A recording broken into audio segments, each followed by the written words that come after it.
সকলকে নবমীর প্রীতি ও শুভেচ্ছা জানিয়ে আজকের ভিডিওটা এখানেই শুরু করলাম। তো এখন পুজো শুরু হয়ে গেছে। এবছর 53 বছরে পা দিয়েছে আমাদের এই পুজো।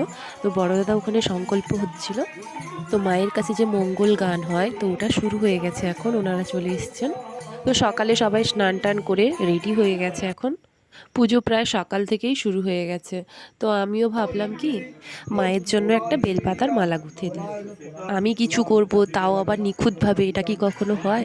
তো একটা ভুল বাঁধিয়েছি। কি, 108টা নিখুঁত বেলপাতা রাখা হয়েছিল, ওটা বেছে রেখেছিলাম যজ্ঞে লাগবে বলে, কিন্তু ওটা দিয়েই আমি মালা গুঁথে ফেলেছি। এখন নতুন করে আবার 108টা নিখুঁত বেলপাতা বাছতে হবে।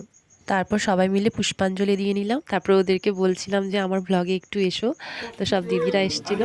তো এখন ভোগ নিবেদন করা হবে। তো পরপর সব ভোগ চলে এসছে। তো এবার এখন নিবেদন করা হচ্ছে। আর যারা যারা লাস্টে থেকে গেছিলো অঞ্জলি দিতে, তারা এক একজন করে অঞ্জলি দিচ্ছে। তো এখন ভোগ নিবেদন করা হচ্ছে কাপড় ঘিরে। তারপর ভোগ নিবেদন করার পর এবার লোকজনকে ডাকা হয়েছিল ঠাকুর প্রসাদ খাওয়ার জন্য, ওনারাও আসতে শুরু করে দিয়েছে। তো এখন যজ্ঞ চলছে। তো এতেই 108টা বেলপাতা লাগবে। তো আমি ভুলটাই করেছিলাম। তো যাই হোক, আবার 108টা নিখুঁত বেলপাতা ম্যানেজ হয়ে গেছে। এখন আরতি শুরু হবে। আরতি শেষ হওয়ার পর আমাদের যে গ্রামে শীতলা মন্দির আছে ওখানে ভোগ নিয়ে যাওয়া হবে। তো ওটা তোমরা পরের ভিডিওতে দেখতে পাবে। তো এখন ভিডিওটা অনেকটাই লং হয়ে যাবে, ওই জন্য তোমাদের নেক্সট পার্টে দেব।